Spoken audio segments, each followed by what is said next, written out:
Welcome to Blizzard Fire. We hope this video helps fire up your solution. You start by confirming your Vita's firmware and backing up the memory card.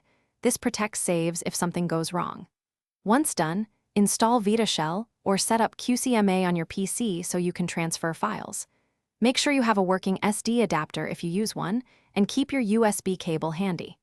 These first steps let you move files and access the Vita file system, so you can add themes safely and avoid data loss. Next, open Vita Shell and enable USB or FTP to connect to your computer. This gives you direct access to the Vita's storage. Transfer the theme folder or VPK into the correct path. Common locations are ux0, /theme/ or the App Store folder for installers, because placement dictates whether the system recognizes the theme. Once transferred, set permissions so the files are readable and executable. If you uploaded a VPK, install it from Vita Shell. These actions ensure to finish, reboot your Vita so the system refreshes its database. Then go to Settings, Themes, and select the new theme, or switch it from the live area if using a custom launcher.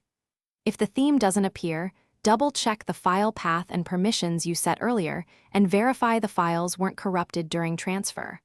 Make sure firmware compatibility matches the theme. If problems persist, restore your backup and try the process again.